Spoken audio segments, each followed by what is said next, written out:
So, sa mga tao na nagsasabing kasalanan ko, ganun na tingin ko sa sarili ko. Kung ako yung namatay, ganun rin ba ang gagawin niyo kay Rico? Yun rin ba yung pagdadaanan niya? Kasi ayoko mapagdaanan niya yung pinagdaanan ko. Alam mo, lahat ng tao na live-in kami naman ni Rico, di ba? So, ang nangyari was November 2001. Sa Ad Congress siya, pag-uwi niya, end of November, may nalaman ako. And naghiwalay kami. Pero we were still staying under the same roof. And ang usapan is January, move out. He was really sorry and he was asking pa na ayaw pa niya umalis. So, we're doing God to Believe no time na yon. So, parang sabi ko, sige, let's be professional, let's work. Pero hindi na tayo magkakabalikan. Kasi, hindi na ako magiging yung Claudine na gusto mo. Na Claudine na minahal. Ang tagal kong pinotektahan yung pangalan ni Rico. Pareho kaming may mali. Hindi ko lang talaga matanggap yung time na yun. Kung ano man yung nangyari during Ad Congress. Yun yun. And then, January, sabi ko, you have to leave. Kasi may sarili naman siyang condo with Bobby. Parang naglalag. Hanggang sa yung naging March na. Kasi sabi ko, wala nang balikan to. Yun na. Let's remain friends. Kasi, pag nakipag-break ka naman, hindi, ibig sabihin, hindi mo na mahal yung tao eh. Diba? Ang tagal, mag-move on ka, may process yan, diba? So, nung nangyari yung anniversary namin ng March 4, yun na yun, yung sinabi ko, may usapan tayo. Hindi na talaga pwede. March 4 yun, umabot ng March 5, yung away namin. Pero hindi totoo na sinaktan ako ni Rico o naging violent siya, or ano, yun ang gusto ko iklaro. Never. Hindi naman siya perfect, hindi ako perfect. Nagsigawan kami, pero hindi umabot sa nananakit, hindi siya ganyan. So, that really hurt me so much nung sinabi ng tao na, actually, kay Tito Ricky lumabas yun. Kinausap namin ng mga kapatid ko na, tanggalin mo yun kasi hindi totoo yan. Gentleman yung si Rico, sobra. And March 6 ang birthday ni Getchen. March 8 ginawa yung party. Ngayon, ang nangyari is, March 8 was the victory party of God to Believe. Sabi ng ate ko, please come naman. Kahit napagod na ako, pumunta ako sa birthday na ate ko. 6 na niligaw sa akin during that time na kami ni Rico. Hindi ko talaga pinapansin. Padala silang flowers, medyo actually nakakabastos on Rico's part and sa akin. Nabastusan ako for Rico's sake. So everyday magkasama kami, tapos nag-work ako, magpapadala si Raymart ng food. Ganyan. Tapos, syempre, gusto ko rin pakita kay Rico na totoo na talaga to. Ito, tignan mo mag-a-accept na ako ng mga manliligaw. Parang ganon. Kasi syempre, hurt ako eh. Gusto ko pakita sa kanya, mag-move on na ako talaga. Ang last usapan namin was March 17, and then 24, and then the night na yun yung pinaka-nagsisisihan ko. The night na March 29, na madaling araw, tumatawag siya. I had 2 phones. Dati Nokia yon at Ericsson. Ang Ericsson meron pang-block. So, blinak ko yung number niya. So, parang sinabi ng sister niya, yung last call niya was sa sister niya at sa akin. Na hindi mo nasagot? 7 phone calls yun. Na hindi ko talaga sinagot. Alam mo ngayon, naisip ko, baka yun yung pinakamalaking karma ko. And it was the first time na nakita ko umiyak ang tatay ko. At doon ko rin nakita kung gaano ka-strong pala ang babae kaysa sa lalaki. Because magla-lunch dapat sina congressman, nagpadala ng food, ganyan. Sa bahay namin, andun si Raymart. Biglang lahat nawala. Yung mga bata nawala. Cellphone ko, hindi ko mahanap. So, hinahanap ko yung cellphone ko, umakyat ako. Kasalubong ko si Kuya Dennis. Iyak na iyak. Tapos sabi ko, ano nangyayari? Tapos sabi ko, where's mom and dad? Sabi ko, kausapin ka daw ni daddy. Umakyat tayo. So, umakyat ako, pumunta ako doon, umupo ako sa may bed. Pumunta na si Marjorie nandun. Yung kuya ko si Mito nandun. Yung kuya ko si Jay nandun. Andun si Raymart, andun si congressman. Pagpasok ko, feeling ko, intervention. Feeling ko, tatanungin ako ng dad ko about yung ninabas ni Tito Ricky kung talagang sinaktan ako ni Rico. Pero ang point ko, parang, what's this? If you're gonna ask me about it, huwag naman sa hirapan ng ibang tao. Ginanon ko na yung dad ko. Hinawakan niya ako, both my hands sobrang tightly, and then he looked straight in my face and sabi niya sa akin, Din, you know that Rico is in Puerto Princesa, right? Yes, sabi ko. Pero gumagano na yung heart ko. This morning, tas nag-crack yung voice. They found him dead. Hindi pa niya natapos yung found him dead. Alam ko na. Nakutuban mo na.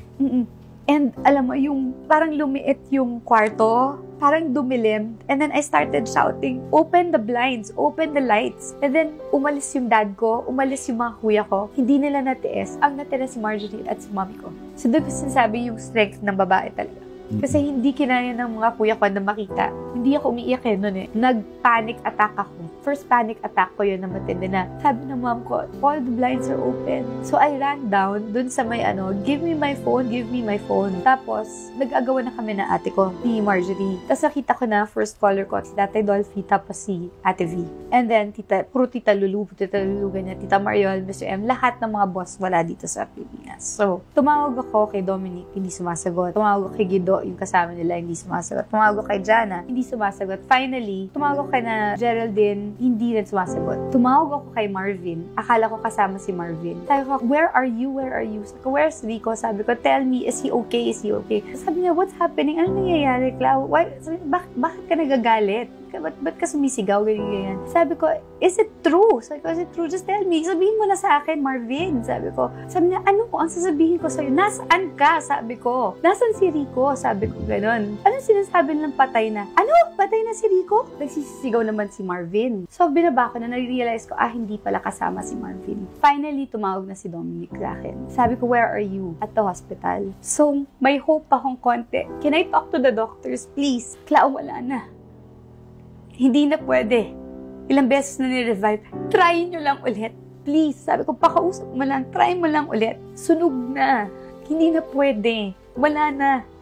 Doon na ako, biglang may nurse na sumaksak sa akin ng Valium. And dumiretso akong Bulacan sa Kalumpit sa rest house ni Kuya Dennis at ni Marjorie. Nag-aantay ng tawag.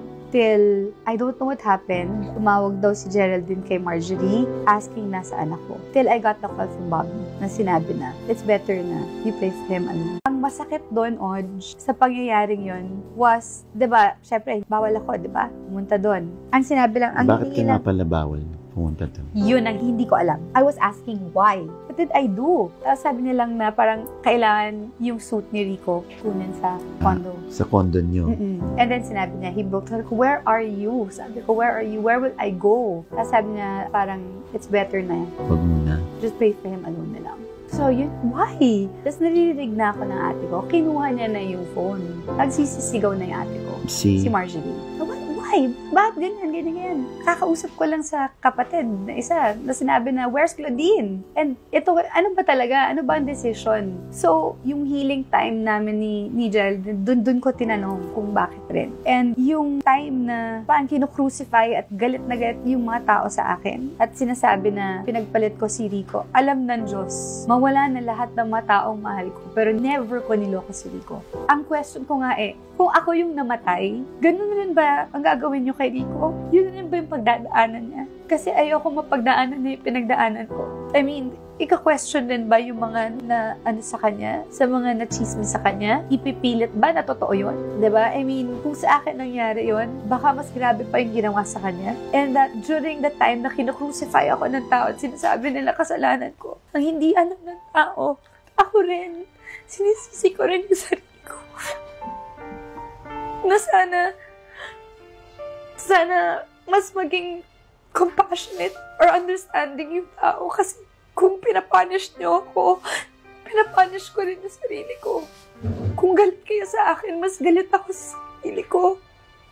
So, itong last na ni Rico, yun na yung sinabi ko na, okay, this is the last time I'm ever going to talk about him. But I will still celebrate. I will still celebrate him. I will still, of course, sa birthdays, sa death anniversary, sa lahat ng mga importanteng araw na dapat ako nandun. This is not going to stop me from going to visit him, to have that parang nagsa-start kami ni Tita Sita to have a nice relationship, you know, and isa pang gusto kong klaro, Tina is the youngest, okay, and Tina never got mad at me. She was, you know, so scared to go to Marjorie's house, knowing that andun si Marjorie, andun si Gretchen, andun lahat ng mga hindi pumunta na sa wake or pumunta na doon at may sarili kaming wake sa bahay. Pero yung sana malaman ng tao na dala-dala ko yun araw-araw, kung nandun ako, baka buhay pa siya. Alam mo yun? Pero may sinabi sa akin yung dad ko na tumatak sa akin na, don't you think na God didn't allow you to go there because what if you were there and you couldn't save him? What if pagising mo, katabi mo, malamig na nabangkay, dinatrauma ka pa? You think Rico would want that? So, be more, sa sarili mo. Kasi I was so mad at myself. You know, matay si Rico na Friday, Monday, I was already taping. And ginawa ni Direk Gwen lahat para lang mapaiyak ako. Kasi galit na galit ako sa sarili ko. And the only time na umiiyak ako was when I had interviews about him. But other than that, pinipilit ako ng mga kapatid ko that it's okay to cry. And then yun, ayaw na nila ako bumalik ng LPL. So I stayed with Margie and Kuya Dennis na. So, yun yung pinagsisisihan ko. Baka kung nandun ako, baka nagawan ko ng paraan. Pero hindi rin ako doktor. Hindi rin ako Diyos. Tama rin yung dad ko sa part na yun. What if? Baka nabaliw na ako kung hindi ko siya nasave. So, sa mga tao na nagsasabing kasalanan ko, ganun din ang tingin ko sa sarili ko. So, sana mas maging understanding kayo kahit konti. Dahil yung galit nyo sa akin noon, a million times over ang galit ko sa sarili ko nung panahon na yun. And ito guys, I'm not using Rico when people say that I'm using him. No, I just want him to be remembered. He's already in God's hands, but he's always gonna be in my heart.